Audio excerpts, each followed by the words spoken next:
Cześć. Jeśli oglądałeś moje poprzednie filmy, twoja wymarzona luneta jest już pewnie zamontowana na karabinie. Ale nawet najlepszy zestaw na świecie jest bezużyteczny bez jednego kluczowego procesu, a jest nim zerowanie lunety. Zerowanie to precyzyjne zgranie tego, co widzisz w lunecie, z tym, gdzie faktycznie trafia pocisk. To absolutna podstawa w strzelectwie sportowym, myślistwie czy long range. Dzisiejszy odcinek podzielimy na dwie części. Najpierw trochę kluczowej teorii, a potem ruszymy na strzelnicę, gdzie krok po kroku przeprowadzimy cały proces zerowania. Gotowi? Zaczynajmy.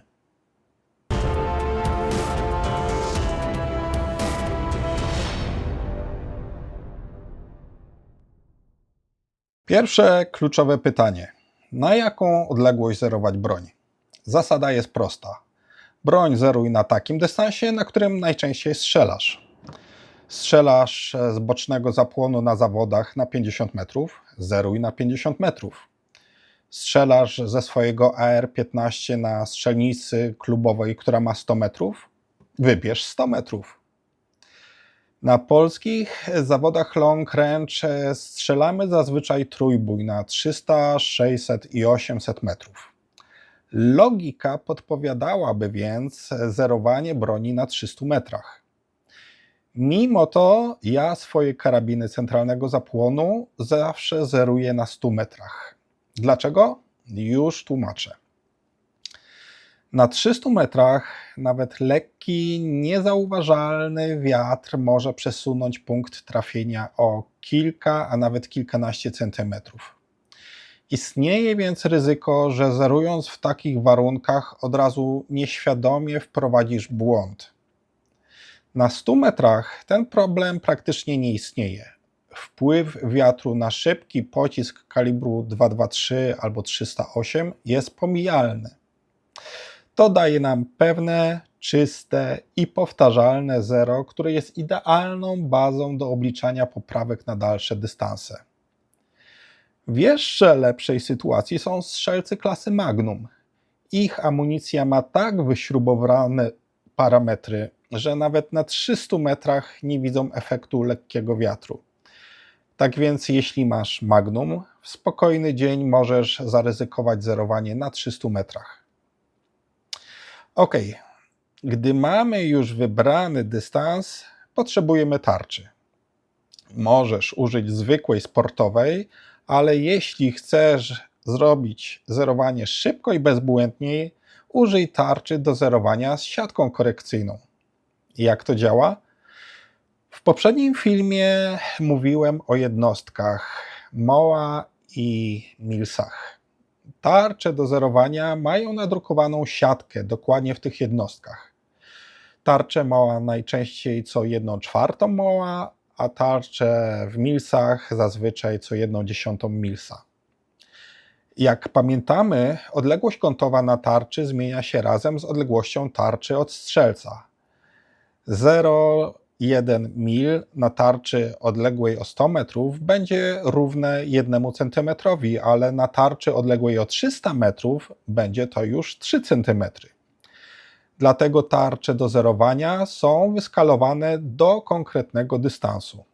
Zaleta takich tarcz? Koniec z mierzeniem i matematyką. Wyobraź sobie, że masz lunetę w milsach. Strzelasz. Widzisz na takiej tarczy, że trafiłeś 4 kratki w dół i 2 w lewo. Co robisz? Wprowadzasz na wieżyczkach poprawkę. 4 kliki w górę up i 2 kliki w prawo R. Proste. Gdzie znaleźć takie tarcze? W internecie są dziesiątki darmowych wzorów. Wpisz w Google MOA Grid Target i powinno coś wyskoczyć. A jeśli masz problem, napisz w komentarzu pod tym filmem, a na pewno postaram się pomóc. Przy zerowaniu nie można również zapominać o amunicji. Każdy producent stosuje pociski o określonych parametrach aerodynamicznych i ściśle określonych prędkościach początkowych. Logiczne jest więc, że jeśli weźmiemy amunicję dwóch różnych producentów z różnymi parametrami, to ich punkty trafienia z tego samego karabinu mogą się znacznie różnić. Dlatego zapamiętaj, zawsze zeruj broń na tej samej docelowej amunicji, której będziesz używać. I niestety, każda zmiana amunicji będzie się wiązać z koniecznością potwierdzenia zera albo nawet powtórnego zerowania lunety. I od razu rada. Nie marnuj czasu na zerowanie z amunicji, która robi słabe skupienia. Musisz mieć pewność, że twoje strzały są powtarzalne. Nie musisz robić od razu pięknych koniczynek na tarczy, ale musisz mieć pewność, że jesteś w stanie określić dokładnie środek takiej grupy. Nazywa się to średni punkt trafienia. Za chwilę opowiem o tym więcej. Zanim przystąpisz do właściwego zerowania, warto wstępnie zgrać lufę z lunetą. To gwarantuje, że pierwszy strzał w ogóle wyląduje na papierze, a nie metr obok. Możesz się zdziwić, ale lunety przechodzą u producentów różne testy. I może się zdarzyć, że akurat w twojej lunecie fabryczny tester zapomniał wrócić do ustawień początkowych. Aby to wykluczyć, możemy zastosować jedną z kilku popularnych metod. Metoda pierwsza to wskaźnik laserowy. Metoda najprostsza, najczystsza, najszybsza. Za kilkadziesiąt złotych kupujesz w sklepie strzeleckim wskaźnik dostosowany do kalibru twojego karabinu. W zależności od producenta wkładasz taki wskaźnik albo do komory karabinu, albo wsuwasz w lufę, włączasz, a na celu, najlepiej odległym o co najmniej 20 metrów, pojawi się kropka laserowa. Wtedy patrząc przez lunetę zaczynasz kręcić wieżyczkami i po prostu sprowadzasz siatkę celowniczą lunety na tę kropkę. Szybko i wygodnie. Metoda druga, staroświecka, to osiowanie na oko. Jeśli możesz w karabinie patrzeć przez lufę, wyjmij zamek i unieruchom broń. Patrząc przez lufę, znajdź w oddali jakiś charakterystyczny obiekt. Potem, nie ruszając karabinu, spójrz przez lunetę i nakieruj na ten sam obiekt siatkę celowniczą za pomocą wieżyczek. Jeśli dwie poprzednie metody nie wchodzą w grę, wystarczy powiesić dużą, pustą tarczę na 5-10 metrach i oddać jeden strzał w jej środek. Na tak krótkim dystansie na pewno trafisz. Teraz zmierz, jak daleko jesteś od punktu celowania i wprowadź wstępną korektę. Może od razu pierwsza zasada zerowania. Zawsze kręć wieżyczkami w tym kierunku, w którym chcesz przesunąć punkt trafienia na tarczy. Jesteś za nisko? Chcesz być wyżej? Na lunecie kręcisz up. Przestrzelina jest z prawej strony, chcesz być z lewej, więc kręcisz na wieżyczce left. Ok, po wstępnej korekcie oddajesz drugi strzał kontrolny. Jeśli jesteś blisko czarnego, możesz przejść do właściwego zerowania. Także wtedy ustawiasz tarczę na docelowym dystansie, w naszym przypadku będzie to 100 metrów. Jeśli masz statyw do zerowania, nie zawahaj się go użyć. Jeśli nie, zadbaj o stabilną postawę. Użyj dwójnogu albo worka strzeleckiego. Oddaj 3 do 5 strzałów. I teraz czas na drugą zasadę zerowania. Nie próbuj trafić w środek. W tej chwili twoim celem jest oddanie spójnej, ciasnej grupy, celując cały czas w ten sam punkt. To właśnie średni punkt trafienia tych strzałów pokaże nam, gdzie naprawdę nosi twoja broń. Tak jak powiedziałem, nie musisz robić pięknych koniczynek na tarczy, ale musisz być pewien tego średniego punktu trafienia. Jeśli twoja amunicja robi skupienia na przykład 3-4 MOA, nie marnuj czasu i nerwów na jej zerowanie, bo przy tak dużych grupach, przy 5 strzałach, prawdopodobnie środek takiej grupy za każdym razem będzie w innym miejscu. W strzelectwie sportowym taka amunicja nie nada się nawet do treningów. Jednak gdy już masz ładną grupę, wyznacz mniej więcej jej środek. To jest właśnie ten nasz średni punkt trafienia.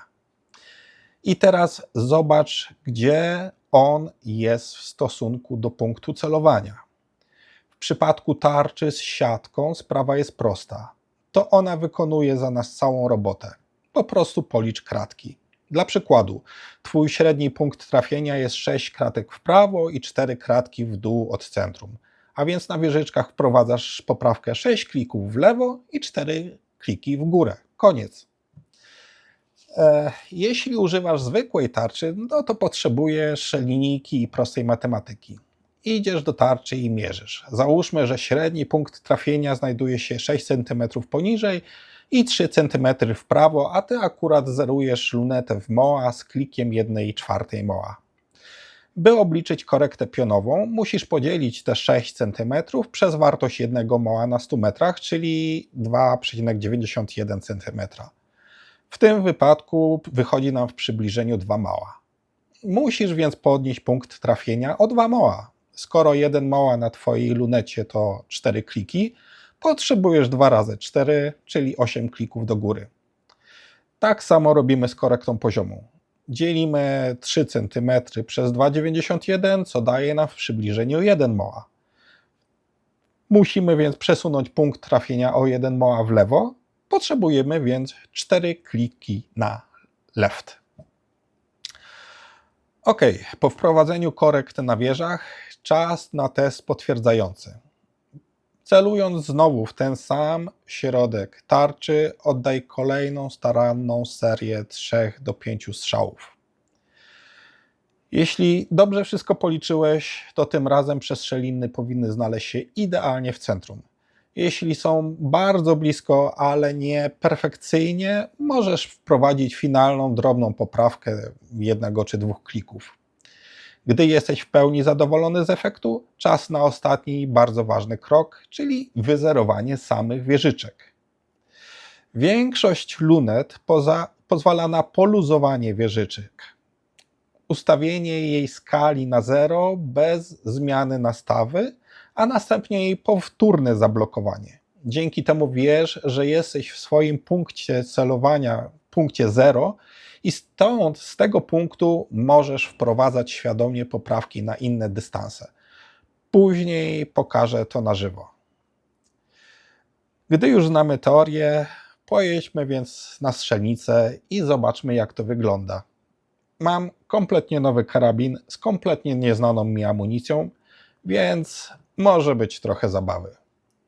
Do zobaczenia za chwilę.